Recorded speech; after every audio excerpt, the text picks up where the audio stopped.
Chapter 4. Who has won to mastership? What I say. I speak true when I say dat Buck two devils.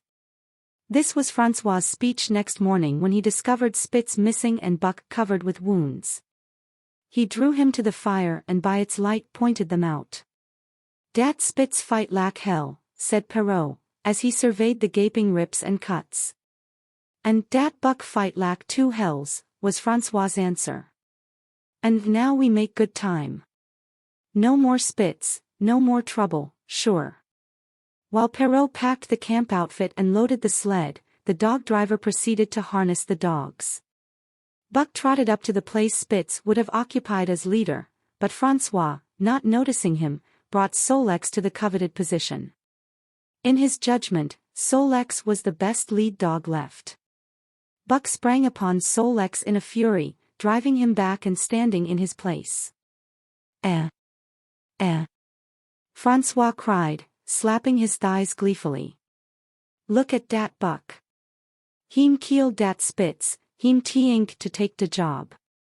Go way, chook, he cried, but Buck refused to budge. He took Buck by the scruff of the neck, and though the dog growled threateningly, dragged him to one side and replaced Solex. The old dog did not like it, and showed plainly that he was afraid of Buck. Francois was obdurate, but when he turned his back Buck again displaced Solex, who was not at all unwilling to go. Francois was angry. Now, by gar, I fix you, he cried, coming back with a heavy club in his hand. Buck remembered the man in the red sweater, and retreated slowly, nor did he attempt to charge in when Solex was once more brought forward. But he circled just beyond the range of the club, snarling with bitterness and rage, and while he circled he watched the club so as to dodge it if thrown by Francois, for he was become wise in the way of clubs. The driver went about his work, and he called to Buck when he was ready to put him in his old place in front of Dave. Buck retreated 2 or 3 steps. Francois followed him up, whereupon he again retreated. After some time of this, Francois threw down the club, thinking that Buck feared a thrashing. But Buck was in open revolt. He wanted, not to escape a clubbing, but to have the leadership. It was his by right. He had earned it, and he would not be content with less. Perrault took a hand. Between them they ran him about for the better part of an hour. They threw clubs at him. He dodged. They cursed him, and his fathers and mothers before him, and all his seed to come after him down to the remotest generation, and every hair on his body and drop of blood in his veins, and he answered curse with snarl and kept out of their reach. He did not try to run away, but retreated around and around the camp, advertising plainly that when his desire was met, he would come in and be good. Francois sat down and scratched his head. Perrault looked at his watch and swore. Time was flying, and they should have been on the trail an hour gone. Francois scratched his head again. He shook it and grinned sheepishly at the courier, who shrugged his shoulders in sign that they were beaten. Then Francois went up to where Solex stood and called to Buck. Buck laughed, as dogs laugh, yet kept his distance. Francois unfastened Solex's traces and put him back in his old place. The team stood harnessed to the sled in an unbroken line, ready for the trail. There was no place for Buck save at the front. Once more Francois called, and once more Buck laughed and kept away. Throw down the club, Perrault commanded. Francois complied, whereupon Buck trotted in, laughing triumphantly, and swung around into position at the head of the team.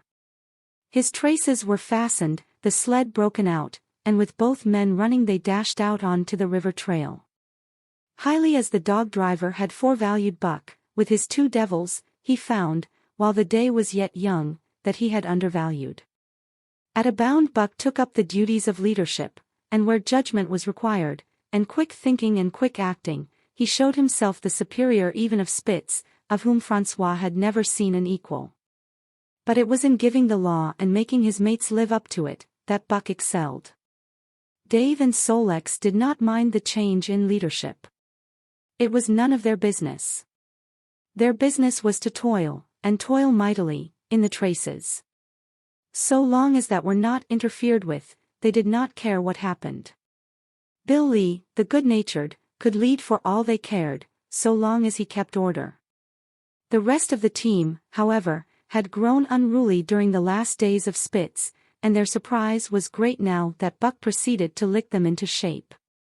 Pike, who pulled at Buck's heels, and who never put an ounce more of his weight against the breastband than he was compelled to do, was swiftly and repeatedly shaken for loafing, and ere the first day was done he was pulling more than ever before in his life. The first night in camp, Joe, the sour one, was punished roundly, a thing that Spitz had never succeeded in doing. Buck simply smothered him by virtue of superior weight, and cut him up till he ceased snapping and began to whine for mercy. The general tone of the team picked up immediately. It recovered its old-time solidarity, and once more the dogs leaped as one dog in the traces. At the rink rapids 2 native huskies, Teak and Kuna, were added, and the celerity with which Buck broke them in took away Francois's breath. "Never such a dog as dat Buck," he cried. "No, never. He'm worth $1,000, by gar." "Eh? What you say, Perrault?" And Perrault nodded. He was ahead of the record then, and gaining day by day. The trail was in excellent condition, well packed and hard, and there was no new fallen snow with which to contend.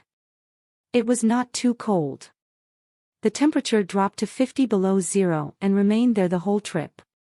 The men rode and ran by turn, and the dogs were kept on the jump, with but infrequent stoppages.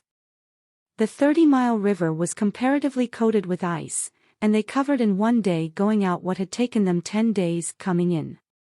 In one run they made a 60-mile dash from the foot of Lake Le Barge to the White Horse Rapids. Across Marsh, Tagish, and Bennett, 70 miles of lakes, they flew so fast that the man whose turn it was to run towed behind the sled at the end of a rope. And on the last night of the second week they topped White Pass and dropped down the sea slope with the lights of Skagway and of the shipping at their feet. It was a record run. Each day for 14 days they had averaged 40 miles. For 3 days Perrault and Francois threw chests up and down the main street of Skagway and were deluged with invitations to drink, while the team was the constant center of a worshipful crowd of dog-busters and mushers. Then 3 or 4 Western bad men aspired to clean out the town, were riddled like pepper boxes for their pains, and public interest turned to other idols. Next came official orders. Francois called Buck to him, threw his arms around him, wept over him. And that was the last of Francois and Perrault. Like other men, they passed out of Buck's life for good. A Scotch half-breed took charge of him and his mates, and in company with a dozen other dog teams he started back over the weary trail to Dawson. It was no light running now, nor record time, but heavy toil each day, with a heavy load behind, for this was the mail train, carrying word from the world to the men who sought gold under the shadow of the pole. Buck did not like it, but he bore up well to the work, taking pride in it after the manner of Dave and Solex, and seeing that his mates, whether they prided in it or not, did their fair share. It was a monotonous life, operating with machine-like regularity. One day was very like another. At a certain time each morning the cooks turned out, fires were built, and breakfast was eaten.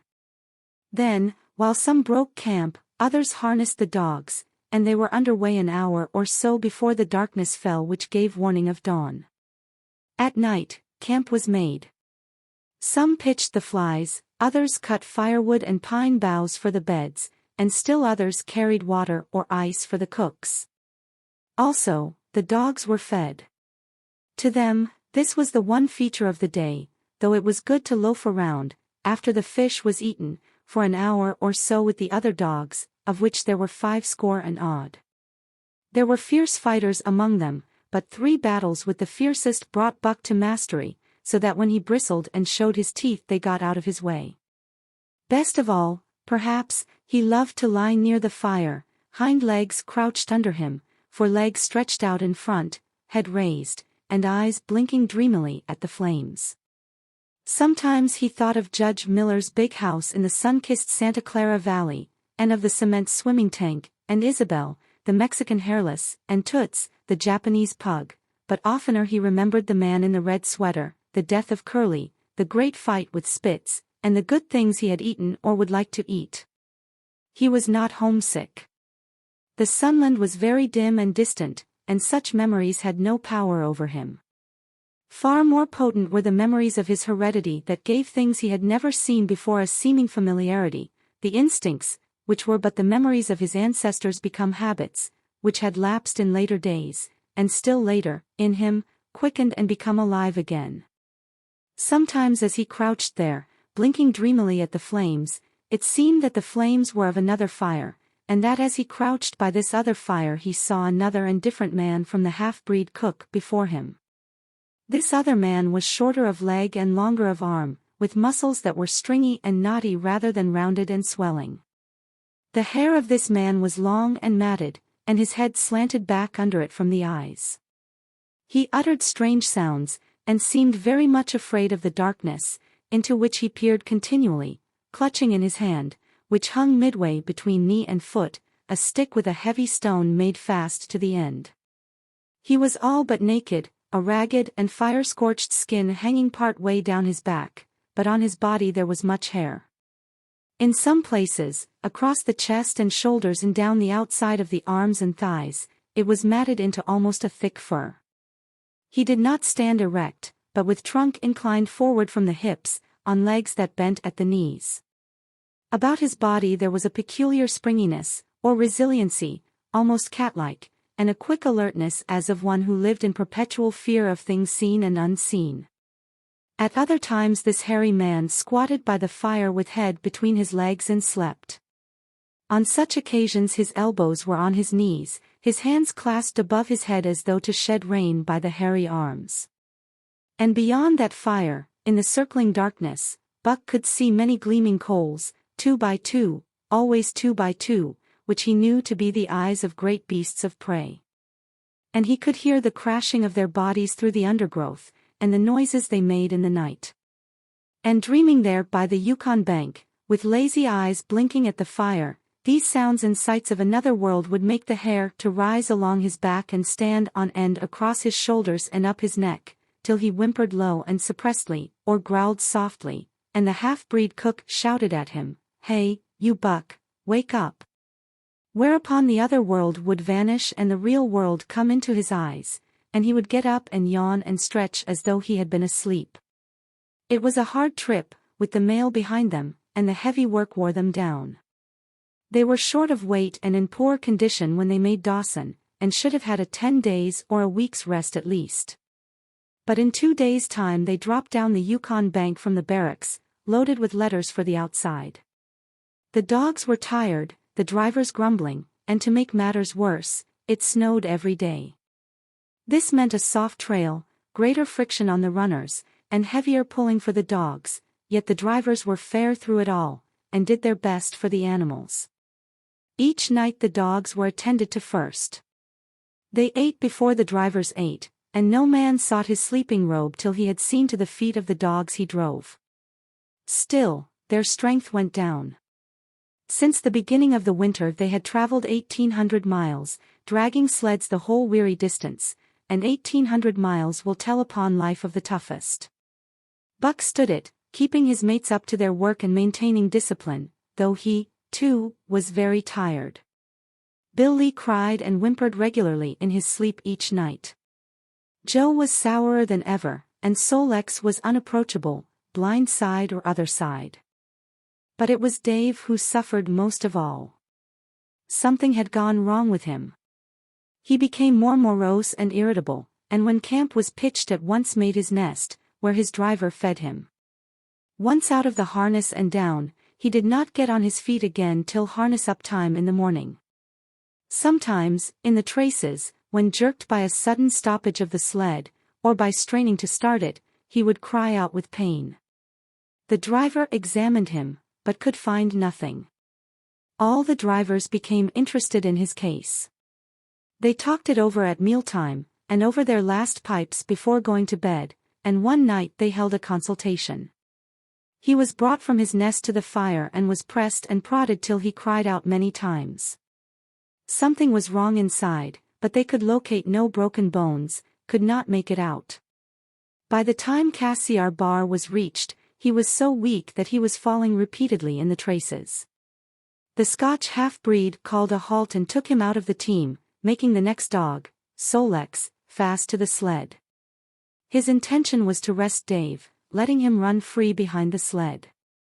Sick as he was, Dave resented being taken out, grunting and growling while the traces were unfastened, and whimpering broken-heartedly when he saw Solex in the position he had held and served so long. For the pride of trace and trail was his, and, sick unto death, he could not bear that another dog should do his work. When the sled started, he floundered in the soft snow alongside the beaten trail, attacking Solex with his teeth, rushing against him and trying to thrust him off into the soft snow on the other side, striving to leap inside his traces and get between him and the sled, and all the while whining and yelping and crying with grief and pain. The half-breed tried to drive him away with the whip, but he paid no heed to the stinging lash, and the man had not the heart to strike harder.